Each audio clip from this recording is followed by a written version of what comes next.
Hello everyone, welcome back to your channel. This is Reena. कैसे हो आप सब? आई होप आप सब बहुत अच्छे हैं, अच्छे से अपनी प्रिपरेशन कर रहे हैं और आरआरबी और बीपीएस एग्जाम को लेकर।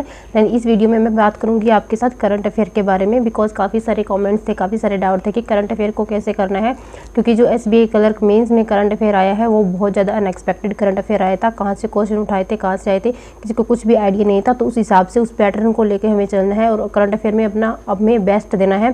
देखो, करंट अफेयर है कहीं से भी आ सकता है। अगर उनका मन करेगा तो वो 2024 का उठा के पूछ लेगा, उनका मन करेगा तो 2023 का भी उठा के पूछ सकता है। बट हमारे एग्जाम के और सिलेबस के अकॉर्डिंग हमें जो करंट अफेयर करना होता है वो लास्ट 6 मंथ का ही करना होता है और हमें वही लेके चलना है और हमें पीछे के कोई भी चीज़ों पे ध्यान नहीं देना है, क्योंकि करंट अफेयर का बहुत बड़ा महासागर है। हम इतना कुछ भी नहीं पढ़ सकते, वो कहाँ से क्या क्वेश्चन पूछेगा हमें नहीं पता। बट हमें अपने सिलेबस के अकॉर्डिंग ही अपनी प्रिपरेशन को करना है, हमें अपना बेस्ट देना है। चाहे करंट अफेयर कैसा भी हो सकता है, आरआरबी में एसबीआई के लेवल का करंट अफेयर आ जाए तो उस हिसाब से हमें अपनी स्ट्रेटेजी को थोड़ा सा चेंज करना है कि हम थोड़ा सा उस चीज़ को डीपली पढ़ पाए। हमें कि थोड़ा सा अगर एसबीआई में अटैम्प्ट नहीं कर पाए तो वहाँ कम से कम 20 से 25 क्वेश्चन है वो हम एक्यूरेसी के साथ अटैम्प्ट कर पाए। और ये जो लेवल रहा है ये एग्जैक्ट वही लेवल है जो मैंने प्रिपरेशन करी थी 2023 में, जो मैंने आपको पहले भी बताया है। नोट्स सोर्सेज फॉलो किए थे, मतलब बहुत ब्लाइंडली करंट अफेयर को मैंने किया था, प्रेफरेंस दी थी एंड इतने अच्छे से किया था कि मैं कहीं भी कोई भी क्वेश्चन मिस तक नहीं होने वाली थी। बट प्रीलिम्स नहीं हुआ तो मेंस तक तो पहुंचने का कोई सवाल ही पैदा नहीं होता था। बट उसी स्ट्रेटेजी को मैं अभी फॉलो करूँगी। दैन पहले आप मेरी बात को थोड़ा सा ध्यान से सुन लीजिए, ऑब्जर्व कर लीजिएगा। उसके बाद में अपना जो प्लान है उसको उस हिसाब से आप सेट कर लीजिएगा। तो उस टाइम क्या हुआ था कि जब मैंने मतलब करा था तो मुझे सब बोलते थे कि करंट अफेयर बहुत ज़्यादा अच्छा आता है, बहुत ज़्यादा डीपली क्वेश्चन पूछते हैं, ऊपर ऊपर से नहीं आता। तो उस हिसाब से ही फिर मैंने अपना पूरा जो है करंट अफेयर का शेड्यूल बनाया था। उस टाइम मैं करंट अफेयर को 3 घंटे देती थी। आप मानोगे एक दिन के करंट अफेयर को मैं 3 घंटे देती थी।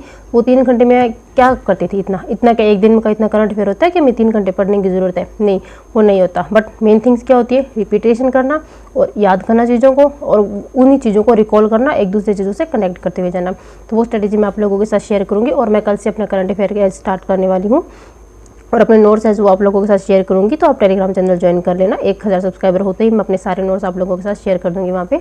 तो मैं बात करती हूँ करंट अफेयर की। पहला मैं मेन सोर्स था मेरा उस टाइम जो कर रही थी वो मेन सोर्स था। आप मैम को जानते होंगे, कृति मैम, फिजिक्स वाला पे है। पहले वो वाईफाई स्टडी पे पढ़ाती थी, अब वो उन्होंने फिजिक्स वाला पे स्विच कर दिया।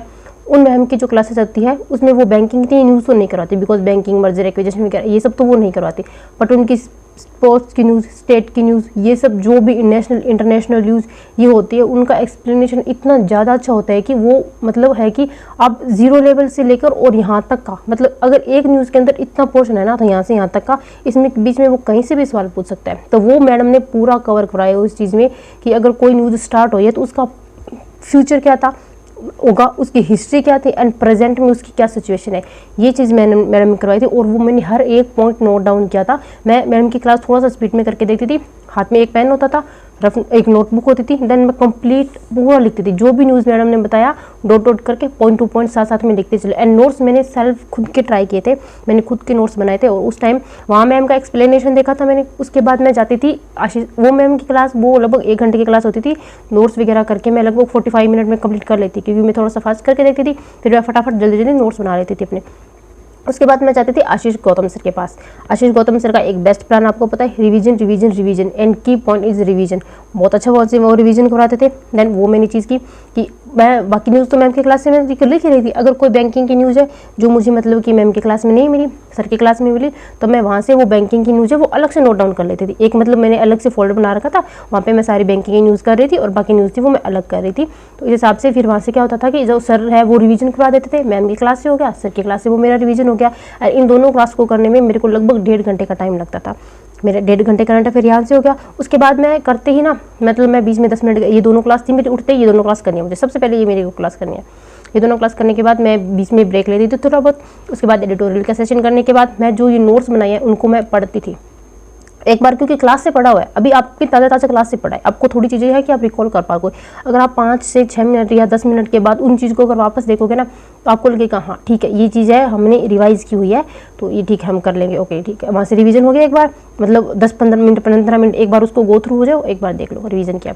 उसके बाद मैं शाम को क्या करती कि अड्डा पे जो क्वीज़, पहले अड्डा पे क्वीज़ आते थे, अब तो शायद वो करंट अफेयर की डेली वाली क्वीज़ नहीं देती है, डेली वाली वो क्वीज़ देते थे। अड्डा ऐप है ना, वहाँ पे क्वीज़ देते थे। वहाँ से मैं ट्राई करती थी कि मैं क्वीज़ अटैम्प्ट करूँ और अटैम्प्ट करने के बाद वहाँ से जो क्वेश्चन होते हैं नीचे उनका एक्सप्लेनेशन दिया होता है, मैं वहाँ से वो एक्सप्लेनेशन करूँ। लगभग 20 मिनट मुझे उस चीज़ में वहाँ से लगते थे।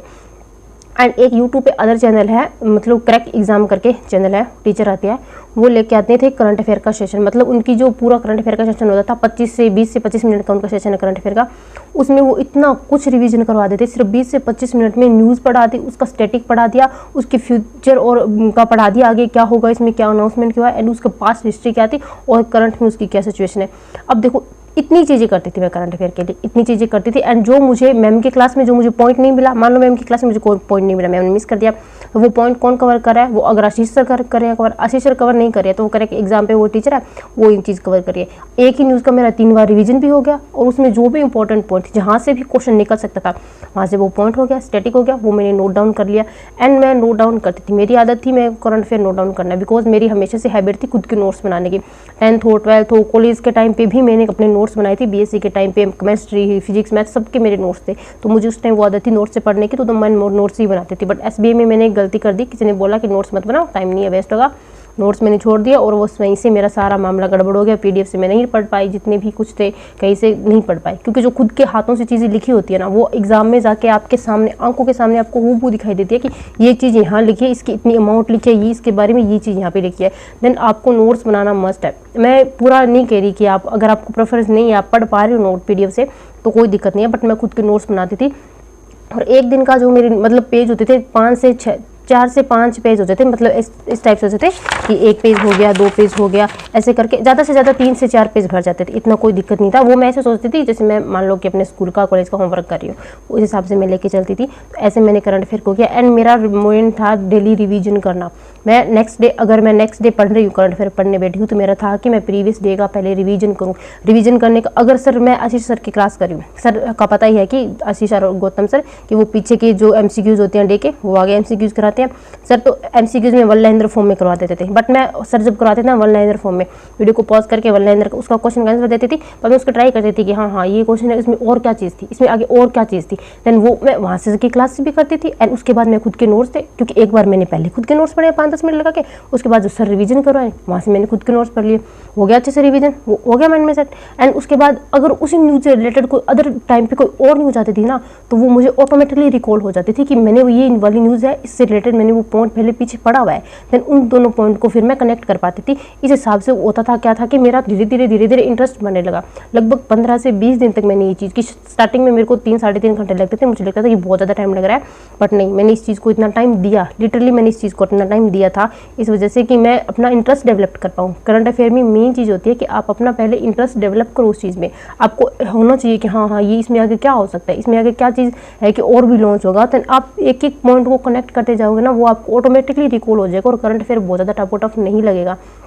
SBA में इस लेवल का करंट अफेयर आया था। उन्होंने मेरे शिफ्ट में उन्होंने पूछा था कि मतलब जो UPI है, इंडिया का जो UPI है वो कितने देशों में है। सबको पता है कि भूटान को दिया है, नेपाल को दिया है, बट ओवरऑल टोटल कितने देशों में दिया है ये चीज़ नहीं पड़ी थी। बट ये चीज़ कृति मैम ने अपनी क्लास में, मतलब अभी तो मुझे याद नहीं, बट मुझे उस टाइम पता था कि ये चीज़ एक बार मैम ने बताई भी थी कि अभी तक इतने देशों को उन्होंने UPI दे चुके हैं।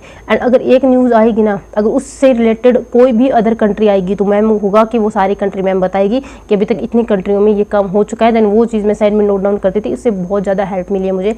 लिटरली मुझे मैम की क्लास काफ़ी अच्छी लगी थी, उसके साथ और सर की क्लास और मैम की क्लास, इन दोनों का कॉम्बिनेशन, एंड शाम को जो छोटी क्लास आती थी उसका रिवीजन, इन तीनों का कॉम्बिनेशन करंट अफेयर को बहुत अच्छा कर दिया था। एंड मेरा माइंड इतना स्ट्रेच हो गया था कि जो भी स्टैटिक पॉइंट आते थे, क्योंकि SBA में कितने सारे स्टैटिक पॉइंट पूछे हैं, मैं हर चीज़ को रिकॉल कर पाती थी। मैम आगे तो जितने मैम आगे, जैसे कोई स्टेट आ गया तो कई बार होता है कि मैम की क्लास में ma'am state wise current affair लेके जाते हैं कि उनका होता है कि एक दिन में एक स्टेट रिवाइज कराना है। जैसे आज कोई बिहार आ गया, स्टेट न्यूज़ में आ गया बिहार स्टेट किसी भी कारण जैसे, तो मैम का होता था कि इस न्यूज़ बिहार से रिलेटेड जितने भी पॉइंट है, स्टैटिक पॉइंट है, वो सारे बता देती थी। एंड मैं उसी टाइम उसी न्यूज़ के नीचे वो पॉइंट है वो नोट डाउन कर लेती थी। ऐसे करके मुझे क्या हुआ कि 20 से 25 दिन तक मुझे इतना ज़्यादा नोट डाउन करने वाला हो गया, स्टैटिक पॉइंट हो गया वगैरह सब हो गया। बट उसके बाद जब धीरे धीरे आगे बढ़ने लगी तो वही चीज़ स्टैटिक है वो बार बार आगे रिपीट हो रहा था। देन बाद में तो मुझे नोट करने की जरूरत ही नहीं थी, क्योंकि मैंने पीछे नोट कर रखा है। मैं पीछे के नोट्स रिवाइज करूँगी तो वो स्टैटिक मेरा अपने आप रिवाइज हो जाएगा। देन इस प्रकार से फिर आपका क्या रहेगा पढ़ने वाला, फिर आपकी जो भी रहेगी पढ़ने वाली, ना सिर्फ करंट न्यूज़ रहेगी, क्योंकि जो करंट अफेयर की न्यूज़ होती है ना वो हर दिन नहीं आती है। अगर नई कोई स्कीम लॉन्च हुई है वो आपके लिए नहीं है, बट अगर किसी स्कीम में चेंज हुआ है तो वो आपके लिए नहीं है, वो पुरानी है। देन आपको उसका स्टैटिक पढ़ने की जरूरत नहीं है, क्योंकि आपने पहले से पढ़ रखा है। आपको बस वो एक स्पेसिफिक पॉइंट पढ़ना है कि इसमें क्या चेंज किया गया है, क्योंकि करंट अफेयर है वो बहुत ज़्यादा नहीं होता इतनी डेली का, क्योंकि अगर पीछे का याद है ना तो आगे जो जो भी आएगा ना उसी को उल्टा पुल्टा कर देंगे। कभी इसमें ये स्कीम नॉन कर दी, कभी इस स्कीम में ये चेंज कर दिया, कभी इसमें इतना अमाउंट था इसको बढ़ा के इतना कर दिया। आप ऑब्जर्व कर सकते हो अगर आप डेली बेसिस पे पढ़ते हो तो ये चीज़ें होती है।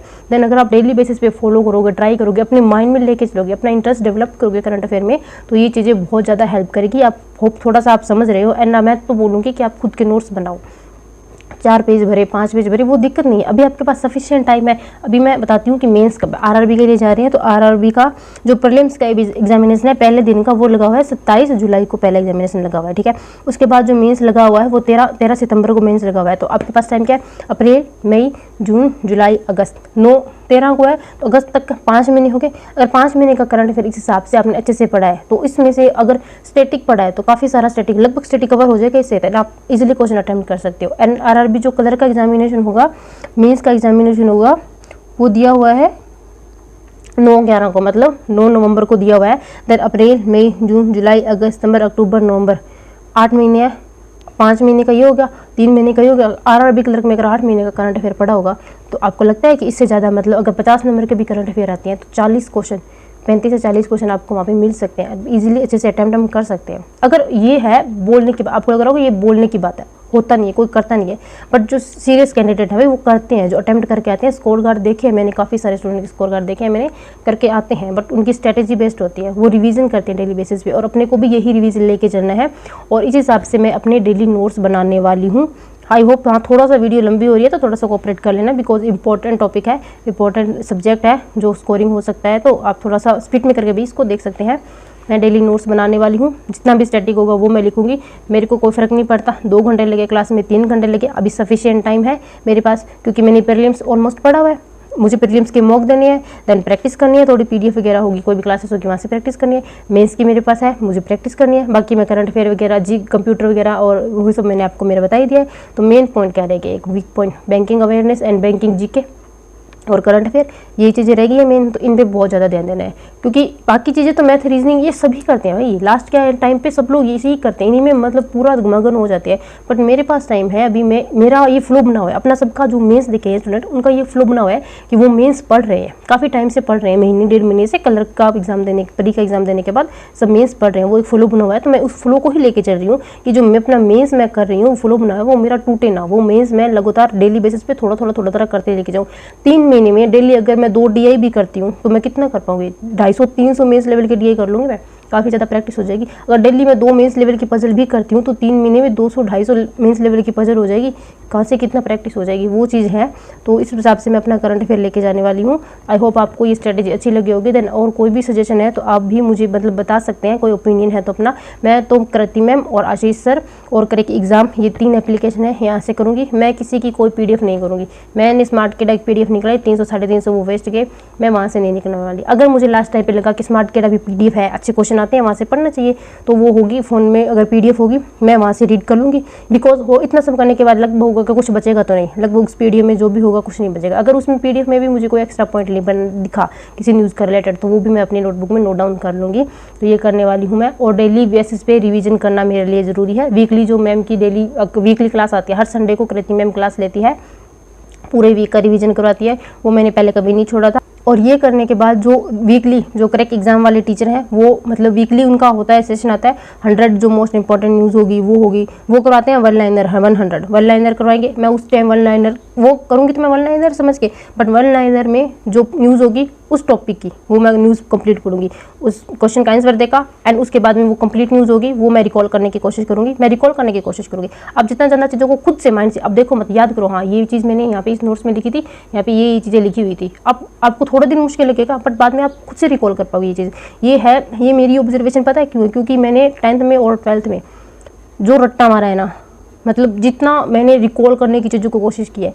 10th में मैं हमारे एसएसटी का कोई टीचर नहीं होता था, एसएसटी का बहुत 3 से 4 टीचर बदल दिए, कुछ नहीं समझ आता किसी को, और मेरी किसी टीचर से बहस भी हो गई थी। तो देन मेरे था कि मेरे को अब करना है, मेरे को सबसे ज़्यादा मार्क्स एसएसटी में लेके आने हैं। देन उस टाइम मैंने इतना मतलब रिकॉल किया चीज़ों को, हर कोई भी एक पॉइंट आता था ना, मैं हर टाइम उस चीज़ को रिकॉल करती थी, चलती फिरती थी मैं, कोई भी मेरे को क्वेश्चन याद नहीं होता था मैं उस चीज़ को रिकॉल करती रहती थी। देन मेरे आए थे 96 number out of 100। Maximum marks मिलते हैं एसएसटी में सबसे ज़्यादा। तो ये चीज़ है कि मैंने ऑब्जर्व किया एंड यही अपने कंपटीशन एग्जाम में है। अगर आप पहले की स्कूल कॉलेज की स्ट्रेटजी को अपने आप इस कंपटीशन एग्जाम में लेके आओगे और वो होता था कि एक जिद है कि हमें आगे रहना है सबसे, देन वो अगर यहाँ होगी तो डेफिनेटली अच्छा कर सकते हैं। और मैं यही चीज़ करती थी, मैं खाना बनाती थी ना, सुबह सुबह मेरा काम होता, अभी मैं ये करने वाली हूँ। तो मैं ये चीज़ें तो पता है, एक तो गर्मी में, एक तो मैं बताती थोड़ा सा कॉमेडी टाइप ऑफ ले जाना बताती हूँ। मैं खाना बनाती होती थी, एक तो इतनी गर्मी होती थी सुबह से, इस टाइम चूल्हे के पास खाना बनाना था मुश्किल है। तो मैं पता है मैं क्या करती थी, मैं करंट अफेयर का सोचती, हाँ मैंने कल करंट अफेयर पढ़ा था ना, हाँ इसका ये आंसर था, अच्छा इसके बाद ये न्यूज़ आई थी, इसमें ये हुआ था, इसमें इतनी अमाउंट थी, ये रिकॉल करती रहती थी। और आधे घंटे में मुझे पता ही नहीं लगता था कि कब मैंने खाना बना दिया और कब मुझे वो चीज़ें हैं वो रिकॉल भी हो गई। कहीं भी वॉक करने जाती थी ना, सब कहते हैं कि वॉक करने जाओ खाली माइंड रिलैक्स होगा, मैं वॉक करते करते वो चीज़ें याद करती रहती थी। शाम को खाना खा के वॉक करो, वो चीज़ें फिर याद करती रहती थी, याद कर सोचती रहती थी। और इसे मैं इंग्लिश में करती थी, कोई वो क्या भाई हाँ ये सुबह वो क्या पढ़ी थी, इस टाइप से कुछ वर्ड था वो पढ़ा था, हाँ वो याद हो गया ठीक है। और कुछ ट्रिक बनाती थी, कोई नाम आ गया, कोई कंट्री आ गई, उसकी कुछ चीज़ें अगर आ गई, कोई भी जैसे कोई ग्रुप है उसकी इतनी सारी कंट्री है, तो इतनी सारी कंट्री को कैसे याद करना है, तो मैं अपने माइंड में एक ट्रिक बना लेती थी। कोई भी तिगड़म वगैरह सेट करके इधर से उल्टा पुल्टा करके जैसी भी कोई ट्रिक लगी वो बना लेती थी। और जो कोई भी ट्रिक बनेगी ना, अभी मैं वो आप लोगों के साथ शेयर करूँगी, वो अपने नोट्स में भी लिख दूँगी और आपको भी बता दूँगी। इस चीज़ को मैंने इस ट्रिक से याद किया था। वो क्या होता है कि आपको उल्टा पुल्टा आप अपने दिमाग का तिगड़म लगा लेते हो ना, वो चीज़ आपके दिमाग में बैठती ही बैठती है। आप कुछ भी कर लो, आप कुछ भी कहीं भी वो चीज़ देखोगे ना, आपने जो पहले उल्टा पुल्टा वो तिगड़म लगाया था ना, वो आपको याद हो जाएगा, हाँ इसको मैंने इस तरफ से करा था, वो चीज़ फिर वापस आपको याद आ जाएगी। तो थोड़ा सा आपको बस मेहनत करने की ज़रूरत है, अपने माइंड को स्ट्रेच करने की ज़रूरत है। बर्डन समझ के नहीं करना है, इंटरटेनमेंट समझ के करो, मतलब इंजॉय करते हुए करो, इंटरेस्ट डेवलप करो उस चीज़ में, तो आप काफ़ी ज़्यादा अच्छा कर सकते हो। तो ये था ओवरऑल मेरा एक्सपीरियंस करंट अफेयर को लेकर। मैं ऐसे ही करने वाली हूँ। आई डोंट नो कि कितना आएगा कितना नहीं आएगा आरआरबी में, मुझे कुछ भी आइडिया नहीं है, क्योंकि किसी को कोई आइडिया नहीं है। बट अपनी तरफ से अगर अपना बेस्ट देंगे ना, तो अंदर एक सेटिस्फेक्शन होगा कि हाँ हमने हमारा बेस्ट दिया है। अब जैसा भी हुआ है नहीं हुआ है, अगर इतना सब करने के बाद भी अगर हमारा ही नहीं हो पाया ना, हमने अटैम्प्ट नहीं किया ना, तो मतलब किसी भी स्टूडेंट ने अटैम्प्ट नहीं किया है। अगर उन स्टूडेंट से तो हम थोड़ा सा आगे रहेंगे जिन्होंने कुछ भी अटैम्प्ट नहीं किया है, भले ही 2-4 क्वेश्चन ज़्यादा करें, बट उनसे तो थोड़ा आगे रहेंगे ना। तो ये चीज़ है, अपने दिमाग में पॉजिटिविटी लेके चलो। और the very best, sorry for that कि वीडियो थोड़ी सी लंबी होगी, आप थोड़ा सा फास्ट करके भी इसको देख सकते हो। तो करते रहिए अपनी preparation. Thank you so much.